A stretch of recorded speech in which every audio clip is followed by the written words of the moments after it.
Hello everyone. दोस्तों हम पढ़ रहे हैं तमस उपन्यास। भीष्म साहनी का ये उपन्यास है। इसमें हमने 16 लेक्चर इसके ऊपर कवर कर लिए हैं। आज का हमारा लेक्चर है 17वां। इस उपन्यास को हम लाइन बाय लाइन पढ़ रहे हैं, ठीक है। तो इसमें टोटल 21 प्रकरण है। पहला प्रकरण है, पहला जो भाग है उसमें 13 प्रकरण है। दूसरा जो भाग है उसमें 8 प्रकरण है। टोटल इसमें 21 प्रकरण हो जाते हैं और एक काफ़ी महत्वपूर्ण उपन्यास है। एग्जाम की दृष्टि से यूजीसी नेट की यूनिट 6 में ये आपको उपन्यास देखने को मिलता है, ठीक है। तो शुरू करते हैं। इस उपन्यास का जो 19वां प्रकरण है, शहर की सड़क पर निकलते ही पता चल जाता था कि माहौल बदल गया है। मोहल्ला कुतुबुद्दीन की मस्जिद के सामने सड़क के पार 4 हथियारबंद फौजी कुर्सियां डाले बैठे थे। सड़क पर चलते हुए हर चौक पर 2-3 फौजी बंदूकों से लैस किसी मकान के चबूतरे पर बैठे या सड़क के किनारे खड़े नजर आ जाते। शहर में फौज तैनात कर दी गई। फसादों के चौथे दिन 18 घंटे का कर्फ्यू लगा। कितने घंटे का कर्फ्यू लगा था? 18 घंटे का, ठीक है। पर आज 5वें दिन कर्फ्यू को मियाद केवल 12 घंटे का कर दी गई है। शाम के 6 बजे से लेकर सुबह के 6 बजे तक, ठीक है। कानों कानों खबर फैल चुकी है कि बख्तर बंद गाड़ी में सिटी मजिस्ट्रेट और डिप्टी कमिश्नर भी मुसल्लह सिपाही के साथ शहर का दौरा कर रहे हैं। कहीं कहीं पर घुड़सवार पुलिस के 2-2 सिपाही कमर में पिस्तौल लटकाए पले हुए आलीशान घोड़ों पर जगह जगह गश्त कर रहे थे।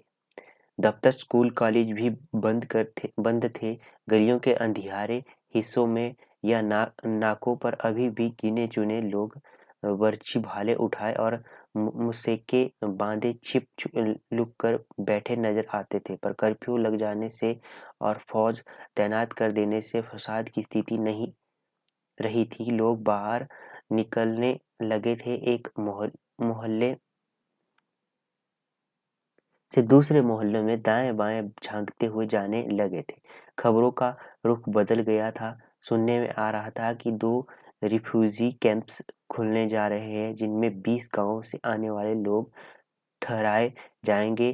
कैंटोनमेंट्स और शहर के 2 सरकारी अस्पतालों में न केवल जख्मियों को भर्ती किया जाने लगा था बल्कि मुर्दे भी उठा उठाकर इकट्ठा किए जाने लगे। हर खबर में डिप्टी कमिश्नर का नाम जरूर सुनने में आता।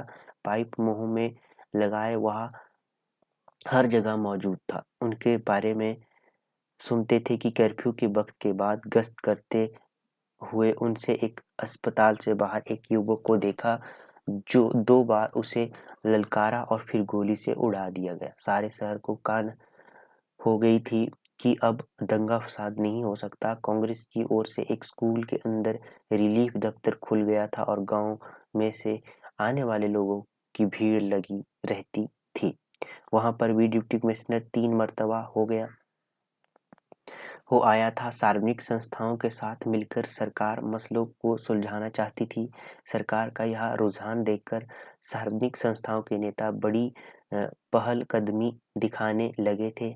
उधर सरकारी अफसरों में चुस्ती आ गई थी। यहाँ तक कि सियासी हलकों में भी डिप्टी कमिश्नर के बारे में राय बदलने लगी थी। भले ही डिप्टी कमिश्नर साम्राज्यवादी मिशन का पुर्जा हो, मगर यह डिप्टी कमिश्नर महज पुर्जा नहीं है, यही बड़ी सूझबूझ वाला और हमदर्द आदमी है। उसी शाम जब डिप्टी कमिश्नर ने अस्पताल के बाहर एक आदमी को गोली का निशाना बनाया था, वह इतना बेचैन हो उठा था कि वह रात भर सो नहीं सका। प्रोफेसर रघुनाथ को तो कहना था कि यह आदमी वास्तव में प्रशासनिक के काम के लिए बना ही नहीं है। वह तो कोमल अनुभूतियों वाला किताबी आदमी है जिसे ब्रिटिश सरकार ने इस काम पर लगाकर उसके साथ बहुत बड़ा अन्याय किया है। हाँ, कुछ सियासी लोग अभी भी इसे गालियां दे रहे थे और कह रहे थे कि सब इसी का किया कराया है। दौरे पर निकले रिचर्ड को जीप गाड़ी हेल्थ ऑफिसर के घर के सामने रुकी। हेल्थ ऑफिसर को टेलीफोन पर खबर दे दी गई थी कि साहब आ रहे हैं और खबर पाने पर वह अंदर ही अंदर फूला नहीं समा रहा था और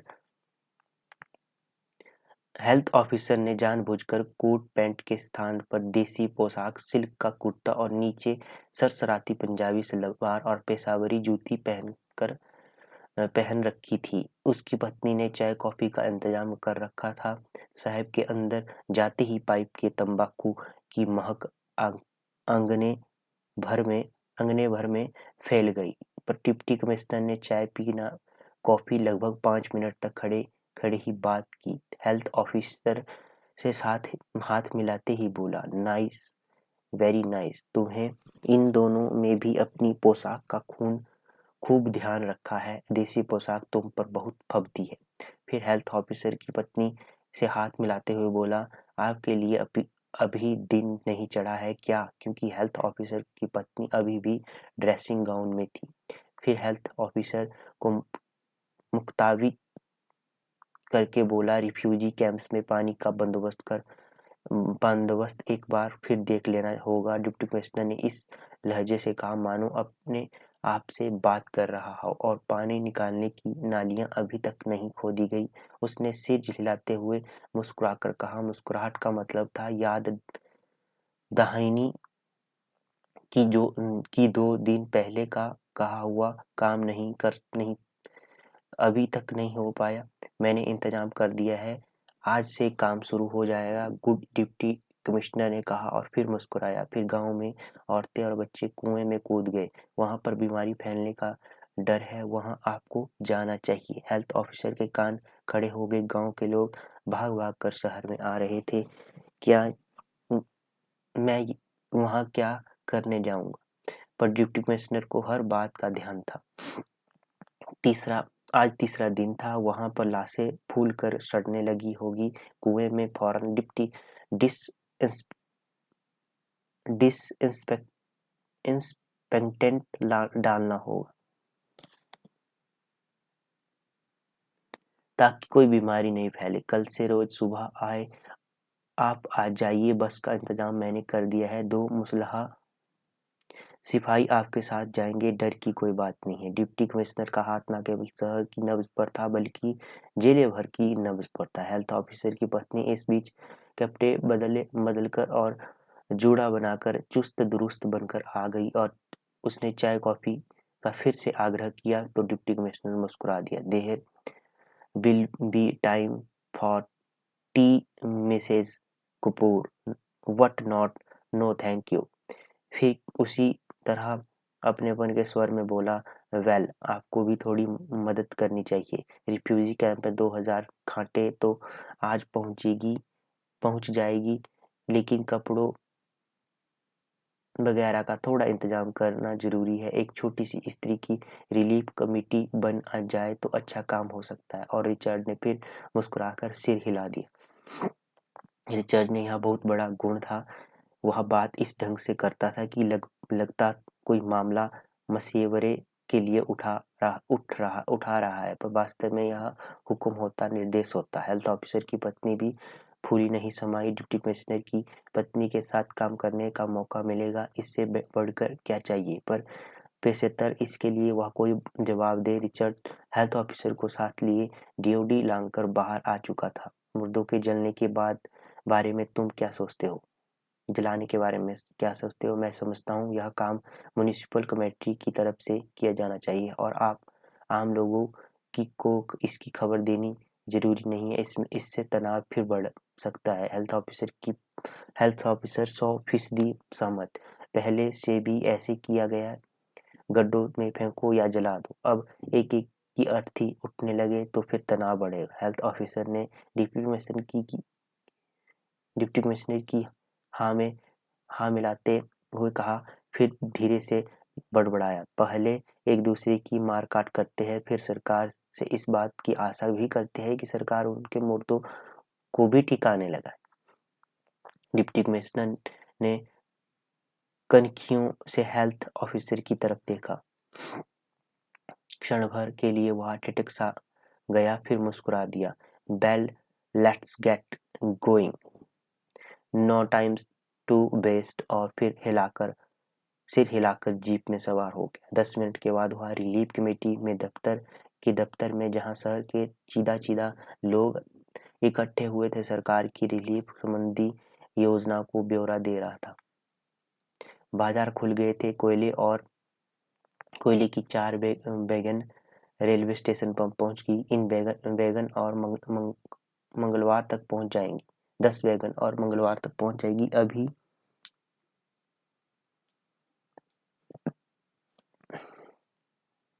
अभी कुछ दिन तक शाम को 6 बजे से सुबह 6 बजे तक कर्फ्यू जारी रहेगा। साथ में फौज भी तैनात रहेगी और पुलिस की गश्त भी जारी रहेगी। शहर में से लाशें उठवा दी गई और इनको ठिकाने लगाने का काम सरकार खुद करेगी। पोस्ट ऑफिस आज दोपहर को खुल जाएगी, लेकिन पिछली डाक को बांटने का काम हाथ में नहीं लिया जा सकता। बड़े पोस्ट ऑफिस में सारी डाक बाहर रख दी गई। यहाँ हाँ, रजिस्ट्री, चिट्ठी और पैकेट बांटे जाएंगे। बोलते समय किसी किसी वक्त रिचर्ड का चेहरा लाल हो जाता और उसके होंठ थरथरा से जाते, मानो वह भाषण देने का अभ्यस्त न हो। लेकिन कोई भी वाक्य, कोई भी शब्द अनावश्यक नहीं हो सकता। रिफ्यूजी कैंपों में हम जाएंगे कि पब्लिक संस्थाएं सरकार को सहयोग दे। राशन की सप्लाई का इंतजाम कर दिया गया। टेंट लगा दिए गए। हमें कुछ डॉक्टरों की जरूरत होगी, बहुत से वॉलंटियरों की भी, जो रिफ्यूजी को देखभाल में मदद दे सके। बोलते समय रिचर्ड की पैनी नजर में ने सभा में बैठे अनेक व्यक्तियों की पहचान कर लिया था और उनका रुख भी भांप लिया था। दहलीज के पास मनोहर लाल खड़ा था। काला मोटा मनोहर लाल वैसे ही व्यंग्यपूर्ण अंदाज में बाहें छाती पर लपेटे खड़ा मुस्कुराए जा रहा था। डिप्टी कमिश्नर के एक एक वाक्य पर नाक भौं चढ़ा रहा था। यह वही आदमी था जो फिसादों के पहले बलवाइयों के वफद के साथ आया था। रिचर्ड के दफ्तर के बाहर ऊंचा ऊंचा बोलता था। रिचर्ड की नजर में यह आदमी यहाँ भी बकवास कर सकता है। तो दूसरा आदमी कम्युनिस्ट देवदत्त था। पिछले 1 साल में रिचर्ड उसे 2 बार 3-3 महीने के लिए जेल भेज चुका था। यह आदमी फिसाद से पहले और फिसाद के दिनों में भी फिसाद को रोकने की कोशिश करता रहा था। कांग्रेस और मुस्लिम लीग के कारकुनों को एक साथ मिल बैठने और शहर में अमन बनाए रखने के लिए प्रेरित करता था। इसकी नज़र अभी भी अमन पर ही थी। इस समय यह इसके अतिरिक्त और कोई बात नहीं करेगा। दफ्तर में कांग्रेसी कार्यकर्ता, बख्शी तथा उनके अन्य व्यक्ति थे जिन्हें वह जानता था, पर बहुत से वकील थे जिन्हें वह पहचानता था। इसी मजलिस में एक और आदमी भी था जो कांग्रेस में भी था, सोशलिस्ट पार्टी में भी था और सीआईडी की खुफिया पुलिस में भी था। यह आदमी गड़बड़ भी कर सकता था। मीटिंग में सारे नारे लगाता हुआ वॉकआउट भी कर सकता था। सरकार को गालियां भी दे सकता था।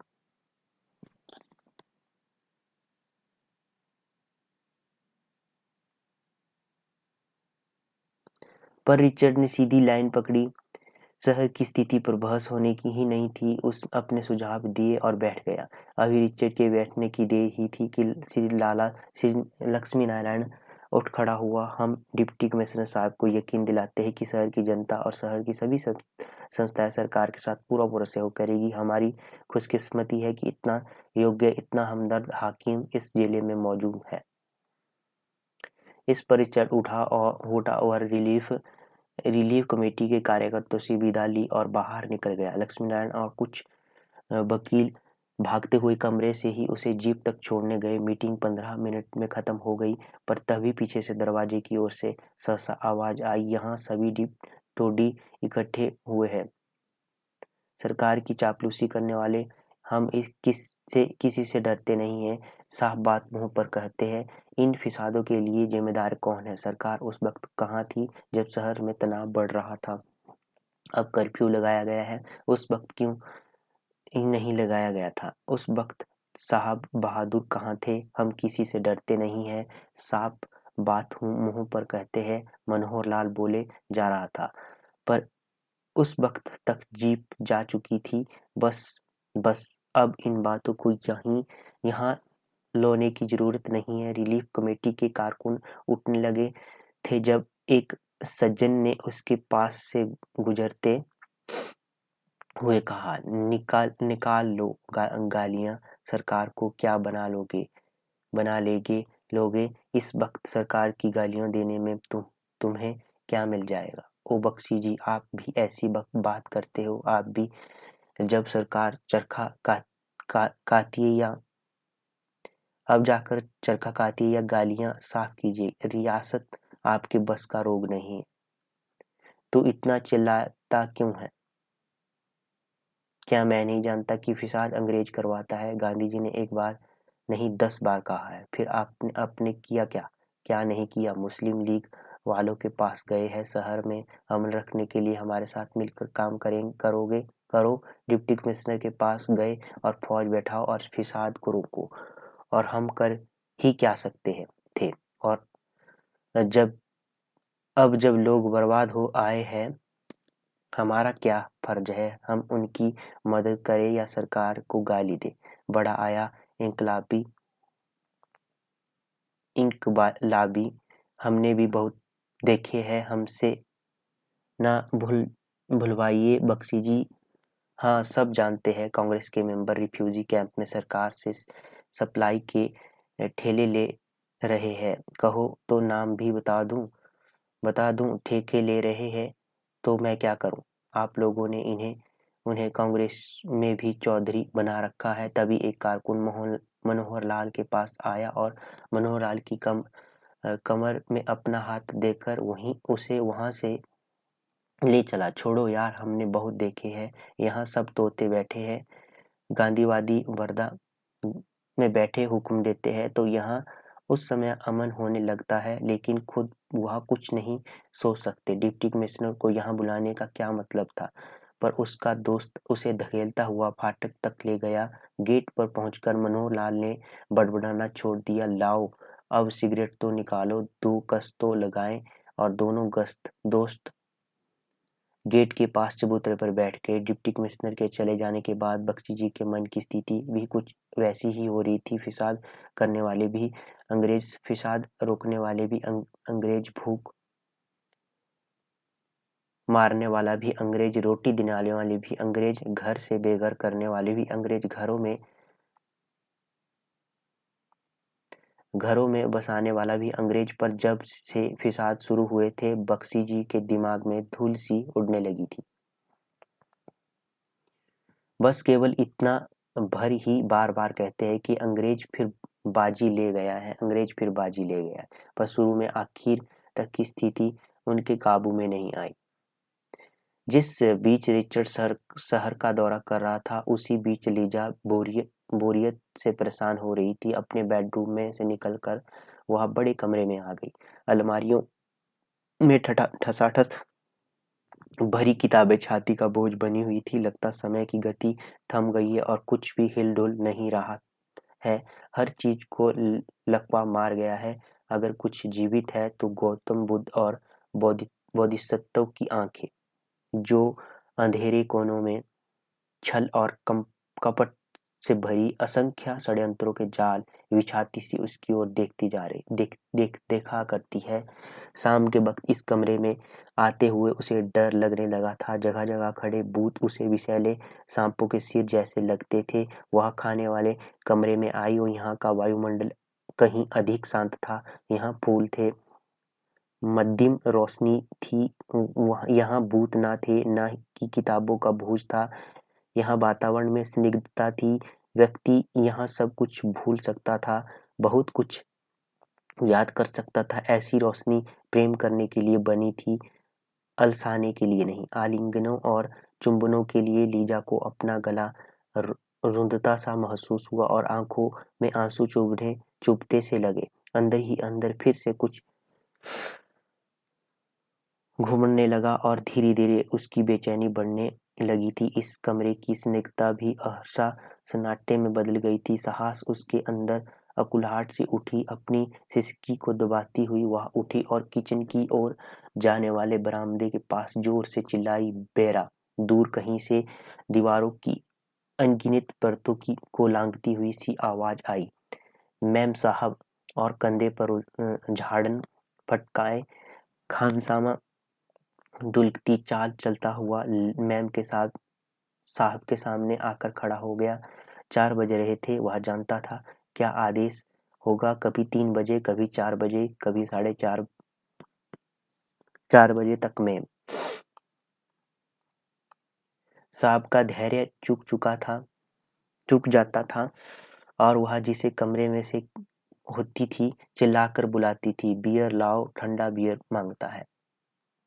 और लीजा हल्की सी कराहट के साथ फिर खाने वाले कमरे में लौट गई। लीजा हाउस कोट पहने ही उसके सामने चली गई थी और हाउस कोट की भी पेटी खुली थी। इस सुनसान बेयाबान में रहते हुए बियर के अलावा कुछ रह नहीं गया था जिससे इंसान अपनी स्थिति को, अपने आप को भूल सके। रिचर्ड शाम को 8 बजे के करीब लौटा। लीजा नशे में धुत सोफे पर ही पड़ी सो गई थी।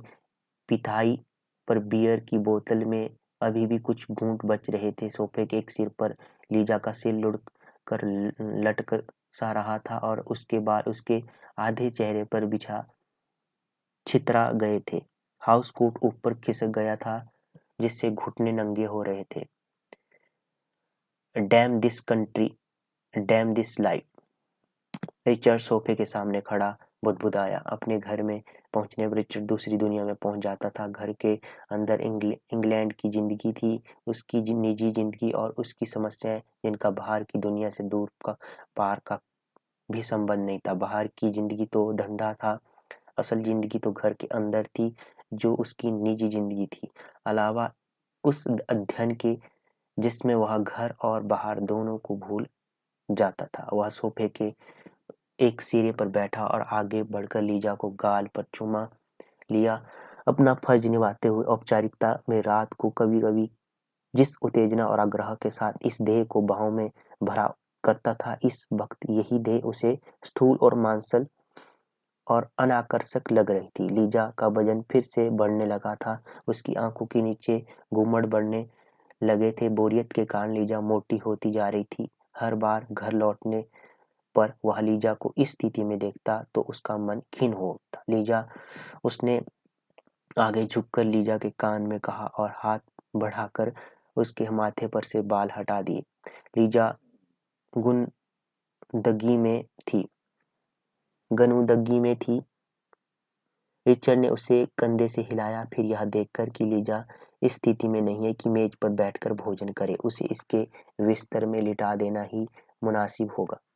उसने दायां हाथ लीजा की गर्दन के नीचे दिया और बायां हाथ घुटनों के नीचे लीजा को उठाकर कमरे में ले जाने की कोशिश करने लगा। तभी रिचर्ड को लगा जैसे नीचे से लीजा का हाउस कोट गीला हो रहा है। फिर उसकी नजर सोफे पर पड़ी जिस और लीजा की टांगे रखी थी। वहां पर सोफे की बीट सीट पर गोलाकार में सोफे का हिस्सा गीला हो रहा था। लीजा ने पर ही सोफे पर फिर पेशाब कर दिया था। रिचर्ड का मन तृष्णा में भर उठा। पेशाब की तीखी गंध उसकी नाक मिल गई। रिचर्ड ने खड़े खड़े ही सिर हिला दिया। कहानी फिर से दोहराई जाने लगी। अभी लीजा साल भर घर में लंदन से बीतकर आई थी। उससे पहले ही वह उबकर भारत में भाग गई थी। यह फिर भाग जाएगी, यह तो फिर से चली जाएगी, या फिर मुझे अपनी तबीयत किसी दूसरी जगह करवानी पड़ेगी। तब्दीली मतलब बदली। सोफे की ओर देखकर उसे सहसा एक अनोखी सी बात याद आ गई और मुस्कुरा दिया। यह सोफा उसने यहाँ तब्दील होने पर कमिश्नर लॉरेंस से लिया था, जो स्वयं तब्दील होकर लखनऊ जा रहा था। और जब बाद में उसने सोफे पर से कपड़ा उतारा था तो उसके नीचे भी वैसा ही भद्दा चटाक नजर आया जैसा अब नजर आ रहा था। उसने सुन रखा था कि कमिश्नर की पत्नी भी बोरियत का शिकार थी और वह भी नशे में या तो रोते रोते या हंसते हंसते सोफे को गीला कर दिया करती थी। और कमिश्नर भी जगह जगह अपनी तब्दीलियां करवाता फिरता था। अंत में उसकी पत्नी उसे छोड़ गई और फौज के एक युवा कप्तान के साथ ब्याह कर लिया था। रिचर्ड ने अपनी पत्नी को और देखा, फिर सोफे की ओर। इस घर का भी ऐसा ही कुछ हर्ष होना होगा, उसने मन ही मन ही कहा और लीजा को उठाए हुए उसे बेडरूम की ओर ले चला। बेडरूम तक पहुंचते पहुंचते लीजा जाग गई थी, कुछ नशा भी उतरने लगा था। क्या है रिचर्ड, मुझे कहाँ ले जा रहे हो? तुम्हारा गाउन नीचे से गीला हो रहा है लीजा, मैं तुम्हें तुम्हारे कमरे में ले जा रहा हूँ। पर लीजा ने इस उत्तर को स्पष्टता ग्रहण नहीं किया। लीजा को उसने बिस्तर के पास रखी, आराम कुर्सी पर बैठा दिया। खाना खाओगी लीजा? खाना? कैसा खाना है? रिचर्ड का मन हुआ उसे दोनों कंधों पर से पकड़कर झिंझोड़ दे, वह फौरन जाग जाएगी, पर उसने ऐसा कुछ नहीं किया और दोनों हाथ कमर पर रखे उसे घूरता रहा। लीजा ने चित्रे बालों के बीच सिर ऊपर उठाया। रिचर्ड, तुम हिंदू हो या मुसलमान? और यह कहकर वह हौले में से हंस दी। तुम कब आए हो? मुझे पता ही नहीं चला, लीजा ने कहा। तुम दिन का खाना खाने आए हो या रात का? रिचर्ड को क्षण भर के लिए लगा जैसे लीजा व्यंग्य कर रही है कि वह इतनी ज्यादा नशे की खुमारी में नहीं जितनी बन रही है। इस पर वह उसके सामने पलंग पर बैठा था और उसके बाजू पर हाथ रख कर बोला, आजकल मुझे बहुत काम है लीजा, तुम्हें मालूम होना चाहिए, बहुत काम है। शहर में अनाज की मंडी जल रही है और देहात में 103 गांव जल रहे हैं। 103 गांव जल गए और मुझे पता नहीं चला। मैं सोई रही और मुझे पता नहीं चला। फिर शिकायत के लहजे में बोली, मुझे बता दो तो दिया होता रिचर्ड, मुझे जाकर ही बता दिया होता। इतनी बड़ी बड़ी बातें हो गई और मुझे तुमने बताया नहीं। सो जाओ लीजा, कपड़े बदल कर सो जाओ। तुम्हें नींद आ रही है, तुम मेरे पास बैठो, मैं अकेली नहीं सो सकती। तुम सो लीजा, अभी मुझे बहुत काम करना है। इतने गांव तो जल गए हैं रिचर्ड, अभी भी तुम्हें काम है? अब तुम्हें और क्या काम करना है? रिचर्ड ठिठक गया। क्या लीजा व्यंग्य कर रही है? क्या उसके दिल में मेरे प्रति घृणा पैदा होने लगी है जो वह इस तरह की बातें करने लगी है? नशे में डूबे हुए सभी व्यक्तियों की तरह लीजा भी जो मन में आता कहे जा रही थी। वह कुर्सी पर से उठी और लड़खड़ाती हुई पलंग पर रिचर्ड से सट कर जा बैठी, फिर अपनी बाहें रिचर्ड के गले में डालकर अपना सिर उसकी छाती पर रख दिया। नहीं, यह नफरत नहीं हो सकती, उसने अनजाने में ही यह वाक्य कह दिया। तुम मुझसे प्यार नहीं करते, मैं जानती हूँ, मैं सब जानती हूँ। फिर रिचर्ड के बाल सहलाकर बोली, कितने हिंदू मरे, कितने मुसलमान मरे रिचर्ड, तुम्हें तो सब मालूम होगा। अनाज मंडी क्या होती है? रिचर्ड चुपचाप उसकी ओर देखता रहा। उसकी ओर देखते ही किसी वक्त रिचर्ड के मन में लीजा के प्रति घृणा का भाव भी उठता। जितना ज्यादा वह नशा करने लगी थी उतना ही ज्यादा वह उसके लिए अनाकर्षक होती जा रही थी, मांस का लोथड़ा बनती जा रही थी। इस तरह का रिश्ता ज्यादा दिन तक नहीं चल सकता। रिचर्ड की आंखें लीजा के चेहरे पर ठिठक रही।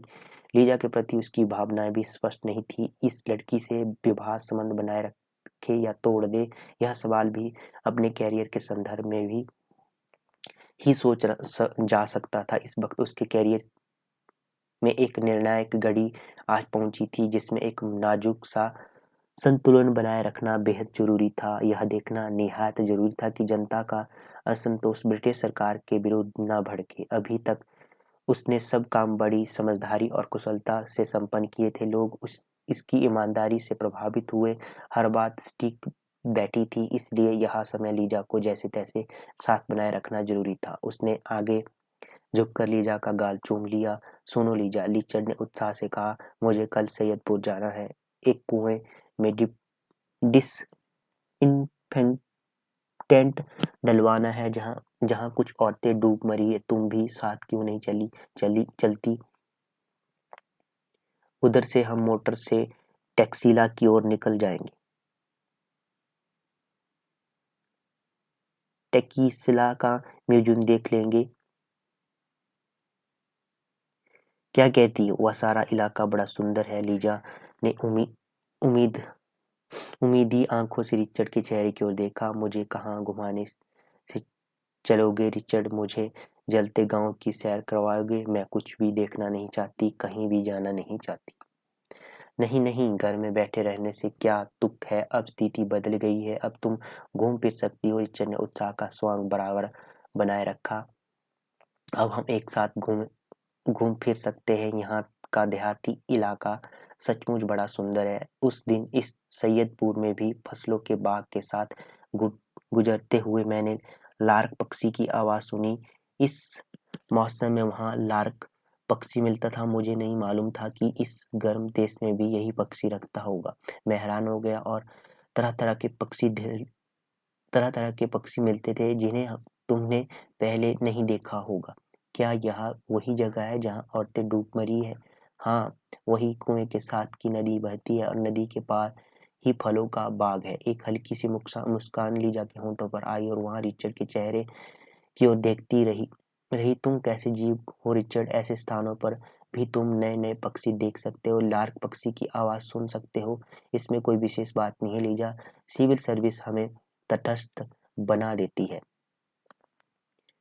हम यदि हर घटना के प्रति भावुक होने लगें तो प्रशासन एक दिन भी नहीं चल सकता। यदि 103 गांव जल जाए तो भी नहीं। रिचर्ड ने तनिक रुक कर कहा, यह मेरा देश नहीं है, न ही ये मेरे देश के लोग हैं। लीजा रिचर्ड के चेहरे की ओर देखती रह गई। मगर तुम तो इन लोगों के बारे में किताब लिखने जा रहे थे रिचर्ड। इनकी नस्ल के बारे में। वही ना, किताब लिखना और बात है लीजा। उसका प्रशासन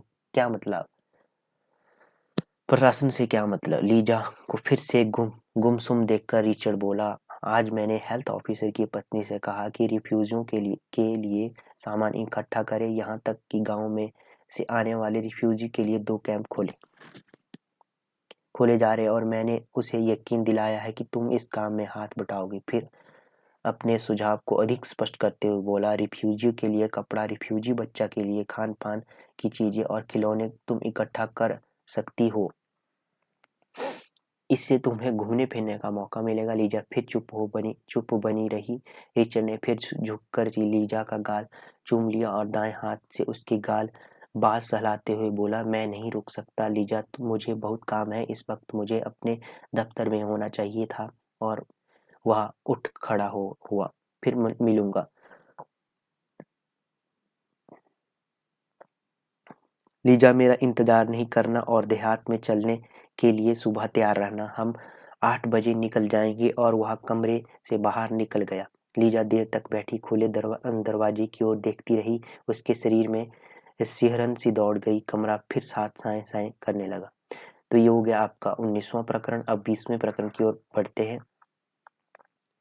हमें आंकड़े चाहिए, केवल आंकड़े। आप जानते क्यों नहीं, आप लंबी आंकड़े लगते हैं, सारी राम कहानी सुनाने लगते हैं। मुझे राम कहानी नहीं चाहिए, मुझे केवल आंकड़े चाहिए। कितने मरे, कितने घायल हुए, कितना माली नुकसान हुआ।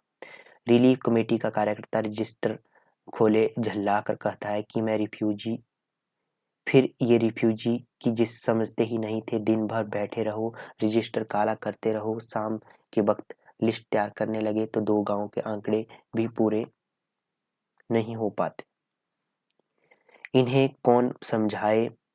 इनसे रुखावे नहीं बोला जा सकता है था। रब दफ्तर में से बाहर निकला जा सकता।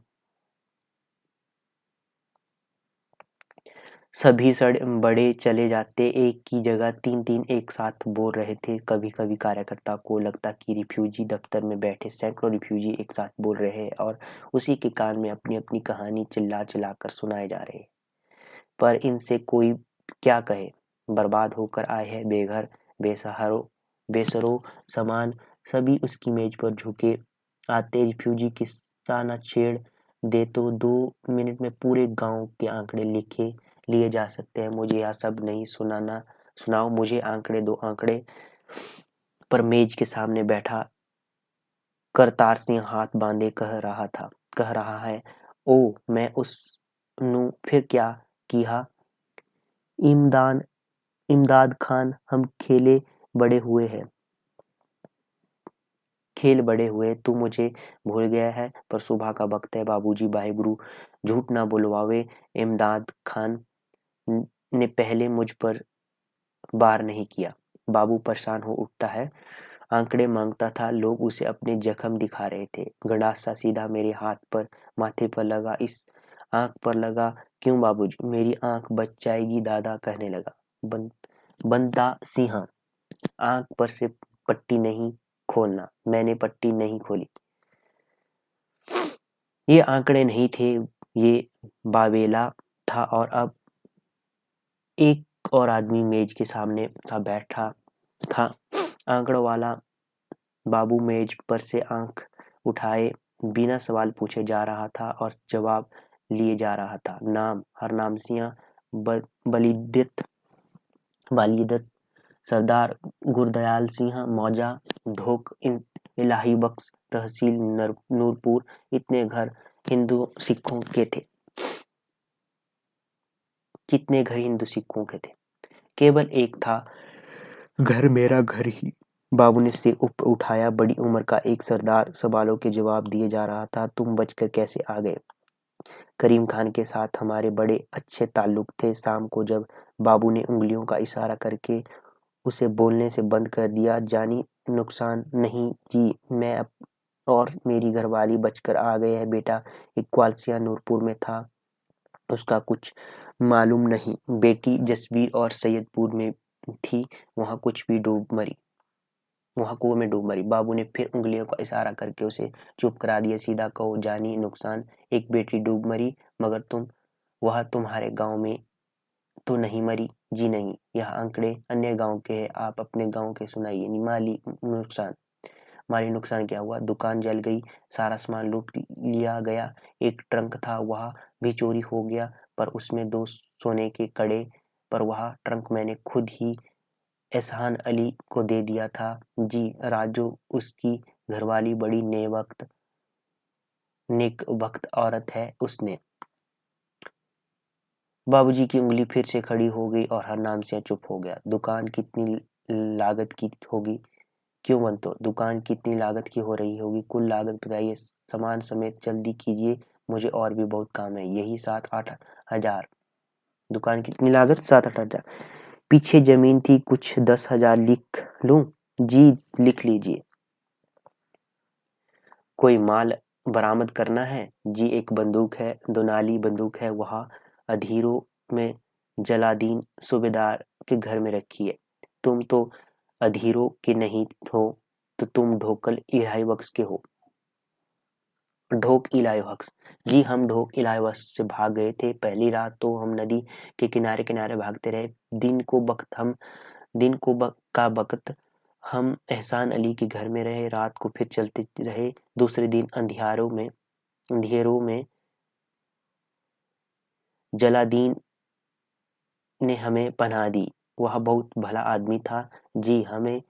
जी, उसने हमें अलग से बर्तन दिए थे। अपनी रसोई आप कर लो। बस छोड़िए, इस सूबेदार का नाम और पता बोलिए।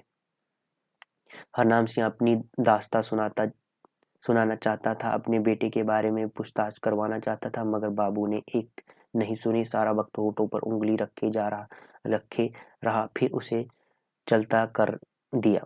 अब आप तशरीफ ले आइए। आंकड़ों वाले बाबू ने अपनी जरूरत की चीज लिख दी और अनाज के दाने निकाल दिए। बाकी सब भूसी थी, भूसी। पर कभी कभी बाबू सुनने लगता तो सुनता चला जाता। कोई आप बीती उसे बांध लेती, उसका दिल और दिमाग जकड़ लेती। क्यों बाबूजी, क्या मालूम मेरी सुखबंत के कुएं में छलांग नहीं लगाई हो? क्या मालूम जी, बेटे को लेकर गांव में ही कहीं छिप बैठी हो। मैं गली में भागता हुआ अपने घर गया जी, खाट लेने के लिए, क्योंकि आसां सिंह जख्मी हो गया था। तभी मैंने बहुत सी औरतों को गुरुद्वारे में से निकलते देखा, सुखवंत भी उनके साथ थी। मुझे क्या मालूम जी कहाँ जा रही है। उसके हाथ ऊपर को उठे हुए थे, गले में पल्ला डाल रखा था। जब मैं खाट लेकर आया तो सुखवंत गली में खड़ी थी। पहले वह भी औरतों के पीछे जा रही थी, फिर वह पीछे खड़ी हो गई। हमारा बेटा गुरमीत गुरुद्वारे के चबूतरे पर खड़ा था। उस वक्त पीछे स्कूल चलने लगा था। जो आग की लपटें कभी ऊपर को उठती तो रोशनी तेज हो जाती, फिर कभी बैठ भी जाती तो गली में धूप छां जैसी होने लगती। इसी धूप छां में मैंने देखा सुखवंत घबराई हुई थी। वह कभी घबराती नहीं थी जी, पर आज घबराई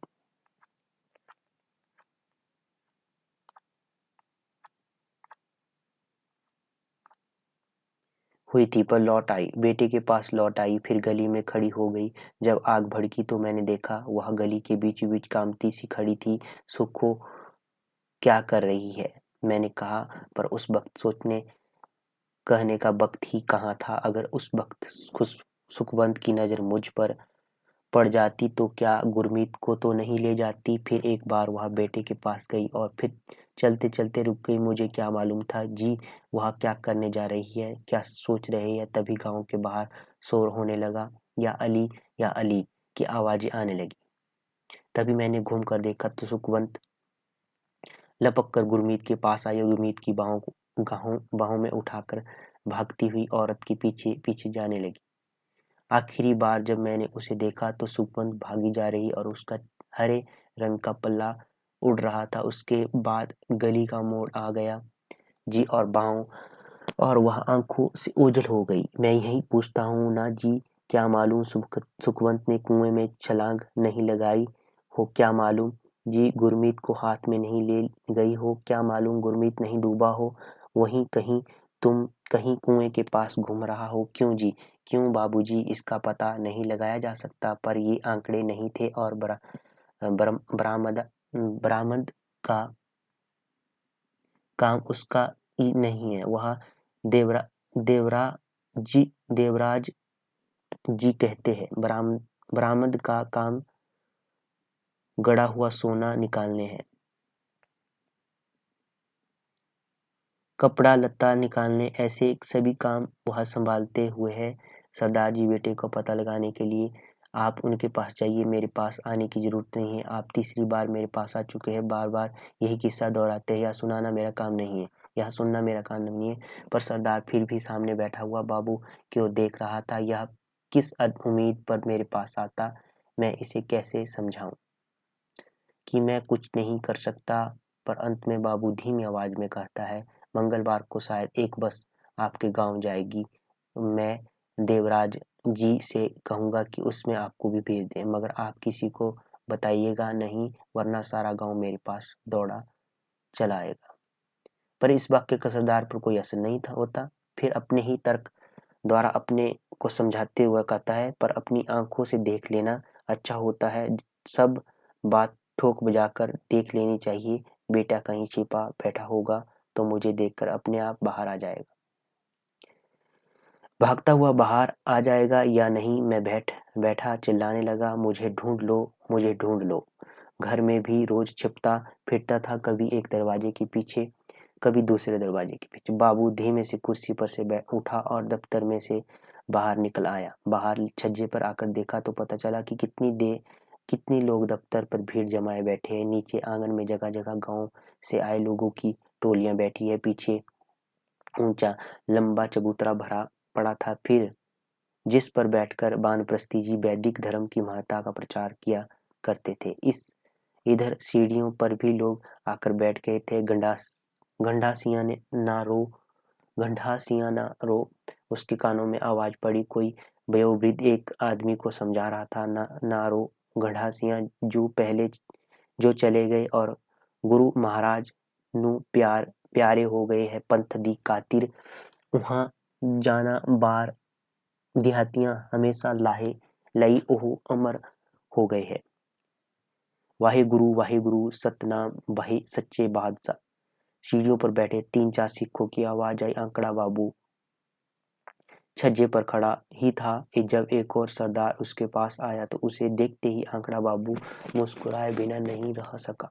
मोटी मोटी आंखें, अधेड़ ढीली सी देह, वह भी बार बार बाबू के पास पहुंच जाता और हमेशा बाबू के कान के पास से मुंह ले जाकर बात करता था। कोई इंतजाम हुआ जी गांव जाने का? बस जाएगी ना?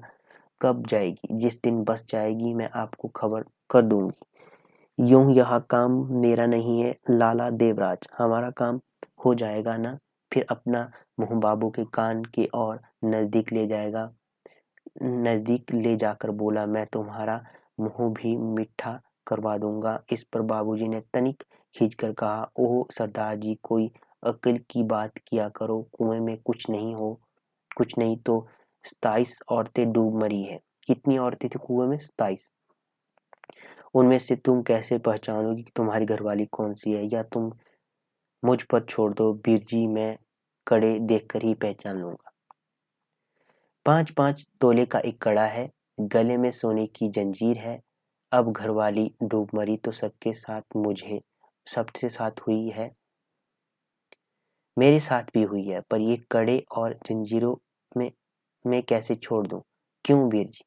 फिर मुंह कान के पास ले जाकर बोला, जो उतरवा दो तो बीच में से तुम्हें भी दे दूंगा, ऐसी बात नहीं है। उस नेकबख्त यह भी नहीं सोचा कि भाई मैं तो डूबने लगी हूँ, मैं अपने कड़े तो उतार देती जाऊं।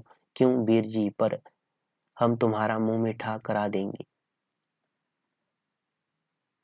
आप हमारा यह काम करवा दो। फिर हटकर बाबू के मुंह की ओर देखता रहा और किसी को पता नहीं चले मैं और आप, बस मैं और किसी को ले जाने की जरूरत नहीं है। जो सरदार जी लाशें फूलकर ऊपर तक आ गई। फूली हुई लाश की कलाई पर से आप कड़े उतार सकते हैं? कोई अकल की बात किया करो सरकार। क्या सरकार आपको उतारने देगी? क्यों जी? बीबी मेरी है, माल मेरा है, कड़े अपने पैसे से बनवाए हैं, किसी की चोरी से तो नहीं किए हैं। धन्ना हथौड़ी साथ में लेकर चलेंगे कहोगे तो किसी सुनार का कोई छोकरा भी साथ ले लेंगे। मिनटों में काम हो जाएगा। काम करने की नौबत हो तो वह सब कुछ हो सकता है। ओह सरदार जी, कुछ सोच समझ कर बात करो। पहले सरकार शनाख्त मांगेगी, गवाही मांगेगी। फूली हुई लाश को पहचानना क्या आसान काम है वीर जी? पर यह तो काम आपका है ना। मुंह जो आपका मीठा करवाएंगे तो इतना काम तो आप करेंगे ही ना। सरदार जी, यह मेरा काम नहीं है, कुछ समझा करो। मैं केवल आंकड़े इकट्ठे करता हूँ। माली नुकसान की फेहरिस्त में मैंने अपनी पत्नी के कड़े और जंजीरें दर्ज कर ली है। माल बरामद करवाने का काम मेरा नहीं है। इस पर सरदार ने बाबू का हाथ पकड़ लिया। नाराज नहीं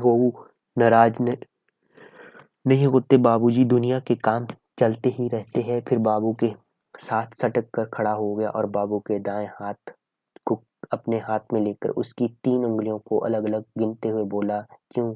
ठीक है, मंजूर है। 3 उंगलियां पकड़ने का मतलब 3-20 यानी 60 रुपए। सरदार जी, क्यों अपना वक्त जाया कर रहे हो? मैं कुछ नहीं कर सकता। इस पर सरदार बाबू की उंगलियां छोड़ उसके चेहरे की ओर देर तक घूरता रहा। फिर अपनी चादर कंधे पर संभाले हुए सीढ़ियों की ओर मुड़ गया। सीढ़ियों के पास पहुंचकर फिर खड़ा हो गया। ओ बाबू, क्यों? और हाथ ऊपर उठाकर 4 उंगलियां दिखाइए। क्यों मंजूर किए? बाबू ने मुंह फेर लिया और थोड़ी देर बाद सरदार जी की आवाज लगाई, कुछ तो रहम करो, हम लोग पर हम बर्बाद होकर आए हैं। बाबू ने घूम कर देखा तो वहां सीढ़ियां उतर रहा था। कुछ देर बाद बाबू स्वयं सीढ़ियां उतरकर नीचे आंगन में आ गया। मेज पर ज्यादा देर तक बैठे रहना उसके लिए असंभव हो जाता था। शाम तक दफ्तर में रहना जरूरी होता, क्योंकि दिन भर की तक तसलीफ तफसील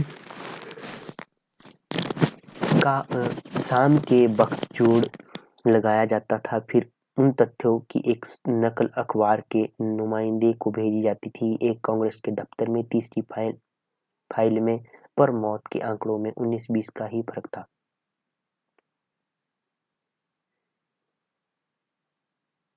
फर्क होता, कहीं 2 मुसलमान ज्यादा तो कहीं 2 हिंदू कम।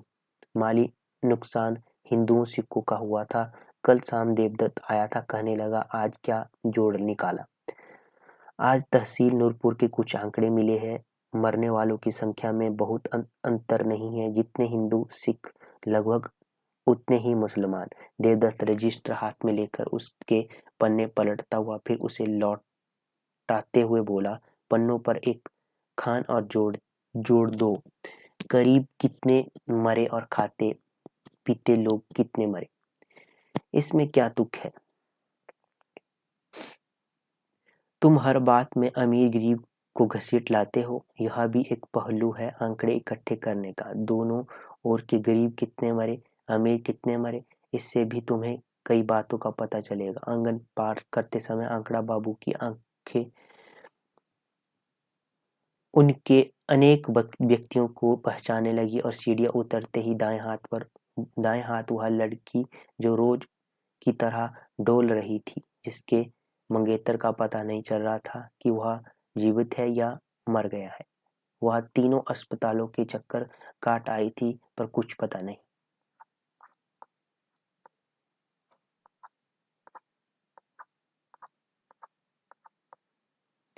कुछ पता नहीं चला था। थोड़ा आगे वही हरनामसिया दोनाली बंदूक अपनी पत्नी के साथ बैठा था। आंकड़ा बाबू के मुंह फेर लिया।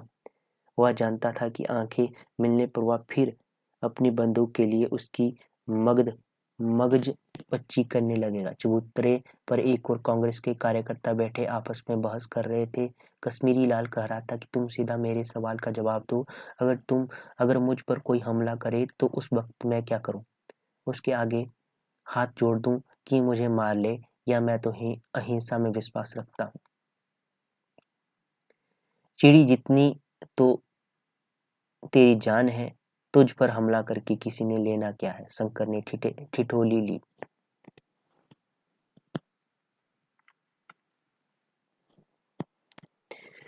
क्यों हमला क्या है पहलवान कर लिया पर किया जाता है? हमला हमेशा कमजोर लोगों पर ही किया जाता है, जीत सिंह ने जोड़ा। यह मजाक नहीं है, कश्मीरी लाल ने फिर कहा। मैं जानना चाहता हूं कि ऐसे वक्त में अहिंसा क्या कहती है। मैं क्या करूं? उसने बख्शी जी को संबोधन करके कहा, पर बख्शी जी उसके सवाल की ओर कोई विशेष ध्यान नहीं दे रहे थे। मैं आपसे पूछ रहा हूं बख्शी जी, बात को टालिए नहीं। क्या है? क्या पूछता है? बापू ने कहा कि हिंसा मत करो। अब फिसाद के वक्त मुझ पर कोई हमला कर दे तो मैं क्या करूं? क्या उस वक्त मैं उसके सामने हाथ जोड़ दूं, मार ले भाई गर्दन झुका दूं, काट ले भाई गर्दन? क्या करूं? शंकर बीच में बोल पड़ा। गांधी जी ने कहा कि खुद तसदुद नहीं करो। गांधी जी ने यहाँ कहीं नहीं कहा कि कोई तुम पर हमला करे तो तुम उसका जवाब नहीं दो। फिर मैं क्या करूं? अगर कोई तुम पर हमला करे तो तू उसे कहना, ठहर मैं कांग्रेस के दफ्तर में पूछ जाऊं कि मुझे अपना बचाव करना है या नहीं। जीत सिंह बोला। बापू ने हिंसा करने की मनाही की। उस वक्त तुम उसे समझाओ कि वह जो कुछ कर रहा है बहुत बुरा कर रहा है। मैं कहता हूँ डटकर मुकाबला करो। मास्टर रामदास बोलो।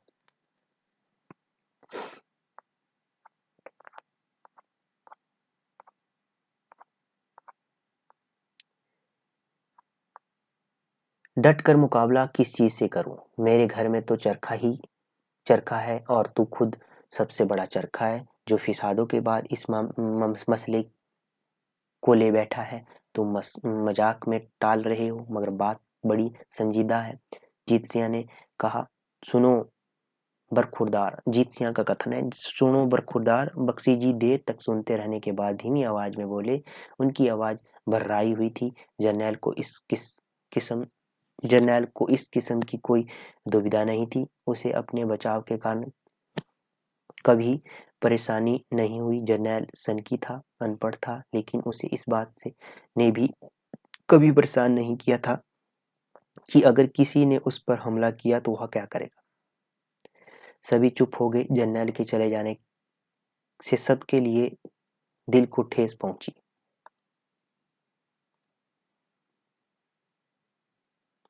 मगर ये सब जज्बाती बातें हैं। कश्मीरी लाल थोड़ी देर के बाद बोला। सुनो बख्शी जी, फिर बोलो। तू खुद तसदुद नहीं करेगा।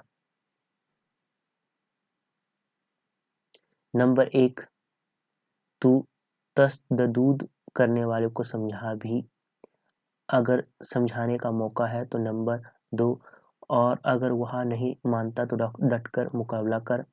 यह है। नंबर तीन, बात हुई ना, इसे कहते हैं जवाब। तसल्ली हो गई ना कश्मीरी लाल, अब चुप हो जा। पर कश्मीरी लाल बोले जा रहा था, किसके साथ मुकाबला करूं? चरखे के साथ। चरखे के साथ मुकाबला करूं?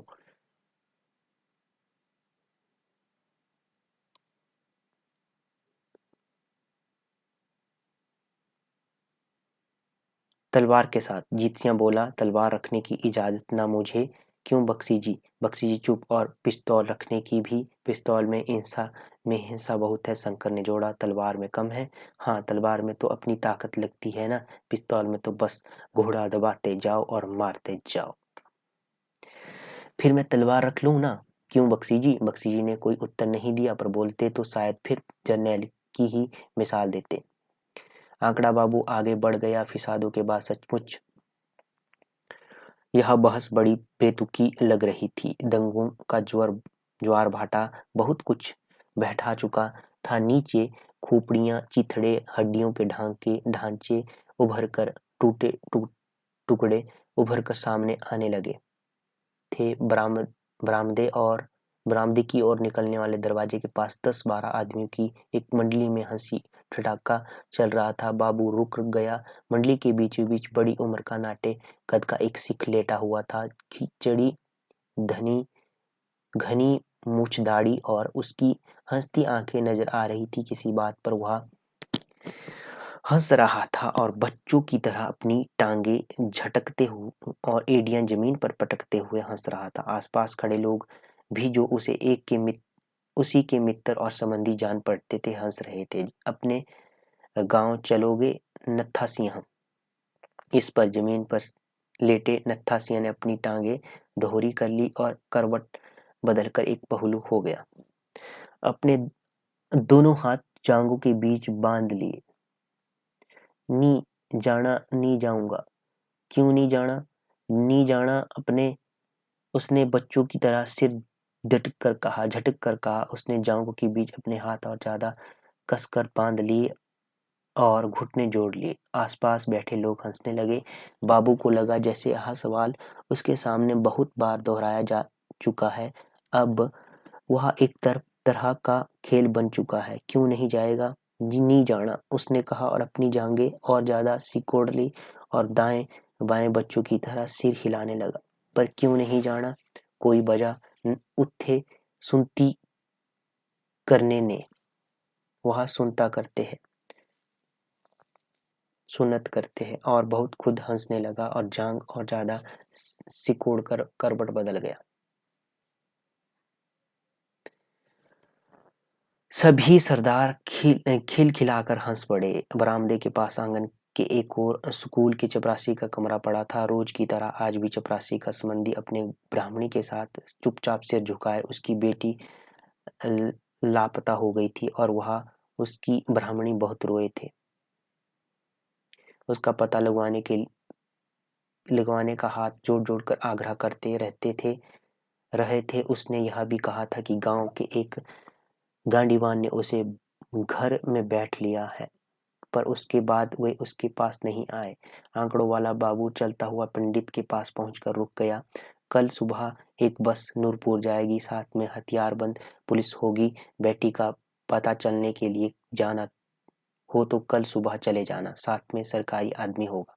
पंडित ने सिर उठाकर अपनी गंदली सी छोटी छोटी आंखों में बाबू की ओर देखा, फिर निराशा से सिर हिला दिया। अब नहीं मिलेगा जी, अब प्रकाशो कहाँ मिलेगी?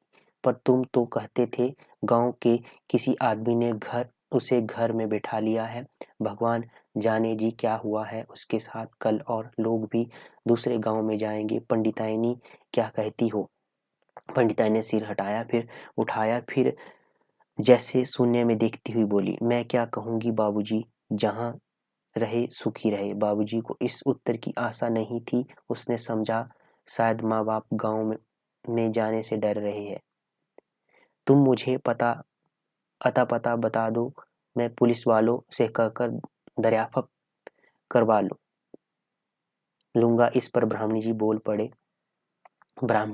बोल पड़ी, अब हमारे पास आकर क्या करेंगे जी? बुरी वस्तु तो उसके मुंह में उन्होंने पहले से ही डाल दी होगी। इस पर पंडित बोला, हमसे अपनी जान नहीं संभाली जाती बाबूजी, 2 पैसे जेब में नहीं है, उसे कहीं से खिलाएंगे, खुद क्या खाएंगे। आंकड़ों बाबू अभी तक इस प्रकार के अनुभव से परिचित हो चुका था। थोड़ी देर तक वह ठिठका सा खड़ा रहा, फिर आगे बढ़ गया। प्रकाशों का सचमुच अल्लाह रखा ने घर पर बैठा लिया था। गांव में फिसाद होने पर माँ बेटी पहाड़ी की तलहटी पर लकड़ियां चुन रही थी। अल्लाह रखा पहले से ही 2-3 आदमियों के साथ कहीं घात लगाए बैठा था। मौका देखकर वह भागते हुए और अल्लाह रखा रोती रोती चिल्लाती प्रकाशों को उठाकर ले गया। पहली रात तो प्रकाशों अंधेरी कोठरी में पड़ी रही, पर दूसरे दिन अल्लाह रखा ने उसके साथ निकाह कर लिया और एक नया जोड़ा भी उसके लिए कहीं से ले आया। 2 दिन तक प्रकाशों भूखी प्यासी पड़ी रोती रही और पथराई आंखों से उसके घर की दीवारों की ओर देखती रही थी। पर तीसरे दिन उसने लस्सी का कटोरा पी लिया था और मुंह भी धो लिया था और भूख भी लग आई थी। उसके माँ बाप अभी भी सारा वक्त उसकी आंखों के सामने घूमते रहते थे, लेकिन प्रकाशों जानती थी कि अल्लाह रक्का के मुकाबले वह बहुत ही दुबले, बहुत ही दीनहीन लोग हैं। उसकी आंखें धीरे धीरे अल्लाह रक्का के घर में रखी चीजों पर जो जाने लगी थी। कोठरी के बाहर आंगन में घोड़ा बंधा था। घोड़े की पीठ पर झुरझुरी उठती थी, लहरियां सी उठती थी। घर के बाहर पेड़ के नीचे अल्लाह रक्का का टांगा रखा था। प्रकाशों ने पहले भी कई बार उस टांगे को देखा था। वास्तव में अल्लाह रक्का की नजर प्रकाशों पर बहुत दिनों से थी और प्रकाशों को भी इसका भास मिलता रहता था। गांव में आते जाते, झरने पर पानी भरते, कपड़े धोते, अल्लाह रक्का आवाज कसा करता था और छिप लुक कर उस पर कंकड़ भी फेंका करता था। वह जानती थी कि अल्लाह रक्का कंकड़ फेंकता है। प्रकाशों अपने पिता से शिकायत नहीं करती थी, क्योंकि वह जानती थी कि उसका बाप कुछ नहीं कर सकेगा। वह अल्लाह रक्का से डरती थी और अपने बाप से भी डरती थी। और फिर फिसादों में अल्लाह रक्का छटपटाती रोती प्रकाशों को उठाकर अपने घर में लाने में सफल हो गया। और समय समय जब रिलीफ दफ्तर में प्रकाशों की माँ रोकर उसे याद कर रही थी और उसे अपने पास लौट कर लाने का साहस नहीं जुटा पा रही थी, उसी वक्त प्रकाशों अल्लाह रक्का के डर के मारे नया जोड़ा पहने अल्लाह रक्का की कोठरी में खाट पर बैठी थी। और तभी अल्लाह रक्का उसके सामने बैठकर उसके सामने आकर बैठ गया और रुमाल में बंधी पोटली उसके सामने खाट पर खोलकर कह रहा था, खा। प्रकाशों सारा वक्त खाट के पयाताने की ओर देख रही थी। ना तू ना हूँ ना हाँ। उसने आंख उठाकर ना तो अल्लाह रक्का की ओर देखा, ना रुमाल की ओर। खा, मिठाई है सूरे नी बचिए, खा मिठाई ल्यावा तेरे वास्ते, सूर की बच्ची खा, तेरे लिए मिठाई लाया हूँ। अब की बार प्रकाशों ने आंख उठाकर मिठाई की ओर देखा और अल्लाह रक्का की ओर देख पाने की उसे अभी भी हिम्मत नहीं हो रही थी। अल्लाह रक्का ने सस्ता चिल्लाकर कहा, जिससे प्रकाशों सिर से पैर तक कांप गई। मिठाई ए सूरे नी धोई धिये, जहर नहीं। मिठाई है सूर की बच्ची, जहर नहीं है। और अल्लाह रक्का ने सफेद बर्फी का टुकड़ा हाथ में उठाया और आगे बढ़कर बाएं हाथ से प्रकाशों के गाल पकड़कर भींचे, जिससे प्रकाशों का मुंह खुल गया और उसने बर्फी का टुकड़ा उसमें ठूंस दिया। प्रकाशों को अल्लाह रक्का की इस चिहाट के पीछे आग्रह का भनक मिल गई, पर वह अभी भी डरी सहमी बैठी थी। मुसलमान के हाथ से वह मिठाई कैसे खा लेती। हिंदू हलवाई की दुकान की है सूरे नी बच्चिए खा। धीरे धीरे डर की मारी प्रकाशों मिठाई का टुकड़ा मुंह में चबाने लगी थी और उसे चबाता देख अल्लाह रक्का हंस पड़ा, बोला, जहर है कि मिठाई। प्रकाशों किसी वक्त मिठाई चबाती रहती, फिर चबाती रहती, किसी वक्त मुंह बंद कर लेती। खा। इस पर अल्लाह रक्का जोर से कहता और प्रकाशों का जबड़ा फिर से चलने लगता। प्रकाशों के शरीर की गंध अल्लाह रक्का को बेचैन करने लगी। थी उसके अपने हाथ से खा। अब की बार अल्लाह रखा की आवाज़ धीमी पड़ गई थी। नहीं खाएगी तो मैं लिटाकर सारी मिठाई तेरे मुंह में ठूंस दूंगा। खा। प्रकाशु ने उसकी ओर देखा। अल्लाह रखा को उसने पहले भी कई बार देखा था, लेकिन इतने नजदीक से कभी नहीं देखा था। उसकी पतली पतली काली मूछें उसे नजर आई। अल्लाह रखा ने आंखों में सुरमा डाल रखा था और उसने कपड़े भी उजले पहन रखे थे। बालों में तेल डाले हुआ था। प्रकाशों का डर कुछ कम हुआ, पर बाहर से वह पहले की ही तरह डरी सम्मी बैठी थी। खाइएगी या लिटाकर खिलाऊं? अल्लाह रखा ने कहा और उसका बायां हाथ फिर प्रकाशों की ठोड़ी और गाल को पकड़ने के लिए उठा। धीरे धीरे प्रकाशों को लगा जैसे उसके शरीर में भी अल्लाह रखा का पहचानने लगा है। छनता जा रहा है, छनता जा रहा है। बर्फी का टुकड़ा चबाते हुए उसने फिर एक बार अल्लाह रखा की ओर देखा। अब की बार उसकी नजर उसकी गर्दन में पड़े काले धागे पर पड़ी जिसके साथ ताबीज बंधा था। गले पर का बटन खुला था। उसकी नजर उसकी धारीदार कमीज पर थी पर भी पड़ी। अल्लाह रखा बड़ा साफ सुथरा बना बैठा था। अल्लाह रखा हाथ में बर्फी का एक और टुकड़ा उठाए हुए था, इस इंतजार में कि कब प्रकाशो चबाना बंद करे और वह एक और टुकड़ा उसके मुंह में डाले। प्रकाशो की आंखें भी उसके हाथ पर लगी थी। सहसा प्रकाशो धीमी धीमी आवाज में बोली, तू खा। इस वक्त का असर अल्लाह रखा पर जैसी बिजली का सा हुआ। बोली, तो आखिर खा। नहीं खा। प्रकाशो ने सिर हिलाया। अल्लाह रखा को लगा जैसे क्षीण सी मुस्कान प्रकाशो के होंठों पर दौड़ गई है। प्रकाशो ने आंखें उठाकर अल्लाह रखा की ओर देखा। तू खिलाएगा तो खाएगा? खाऊंगा। प्रकाशो की आंखें क्षण भर के लिए अल्लाह रखा के चेहरे पर ठिठकी रही। फिर उसने धीरे से मिठाई का टुकड़ा उठाया। दूसरे को हाथ में लेने पर भी वह उससे उठ नहीं रहा था। प्रकाशो का चेहरा पीला पड़ गया था और हाथ कांपने लगे, मानो उसे सस्ता बोझ हुआ है कि क्या कर रही है और उसके माँ बाप को पता चले तो क्या कहेंगे। पर उसी वक्त आग्रह और उम्मीद में अल्लाह रखा की आंखों में इसकी ओर देखा। प्रकाशो का हाथ अल्लाह रखा के मुंह तक जा पहुंचा। दोनों एक दूसरे के साथ खुलने लगे थे। अल्लाह रखा ने आगे बढ़कर उसे बाहों में भर लिया। डरी सामी रहती हुई प्रकाशो इस अनूठे अनुभव में भाग लेने लगी। उसे ग्रहण सी करने लगी थी। उसे लगता जैसे अतीत पीछे छूटता जा रहा है और वर्तमान बाहें फैलाए उसे आलिंगन में भरने के लिए उतावला हो रहा है। स्थिति इतनी बदल गई थी कि उसके प्रसंग में प्रकाशो के माँ बाप असंगत होते जा रहे थे। देर तक वे एक दूसरे के साथ पड़े रहे। देर तक प्रकाशो चुप रही। फिर अब जब अल्लाह रखा की ओर उसकी पीठ थी, उसकी आंखें कोठरी की दीवार पर लगी थी। वह धीरे धीरे बोली, मैं पानी लेने जाती थी तो मुझे कंकड़ क्यों मारता था? जवाब में अल्लाह रखा ने अपना हाथ उठाकर प्रकाशो की कमर पर रख दिया। कंकड़ मारता था क्योंकि तू मेरे साथ बोलती नहीं थी। मैं क्यों बोलूंगी? अब बोलती है ना कि नहीं? प्रकाश चुप रही। फिर धीरे से बोली, मेरी माँ कहाँ है? मुझे क्या मालूम तेरी माँ कहाँ है? मैं घर में नहीं हूँ।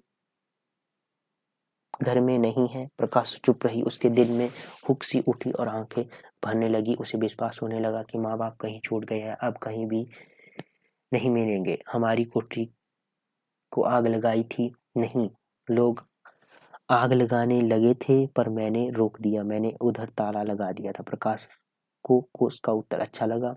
उसने धीरे से अपना हाथ उठाकर कमर पर रखे अल्लाह रखा के हाथ पर रख दिया।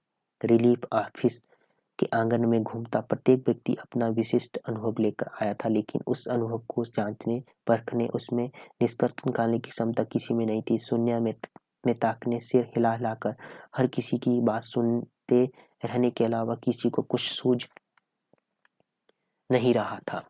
एक अफवाह उठती तो आंगन में लोग उठकर उसे सुनने के लिए जमा हो जाते। कोई नहीं जानता था कि उसमें क्या करना है, किधर जाना है, आगे क्या होगा। उसकी धुंधली सी रूपरेखा भी किसी की आंखों के सामने नहीं थी। लगता जैसे कोई अनिवार्य घटना चक्कर चल रहा हो जिस पर किसी का कोई बस नहीं। ना किसी के हाथ में निर्णय है, ना संचालन की क्षमता। कुटपुतलियों की तरह सभी घूम रहे थे।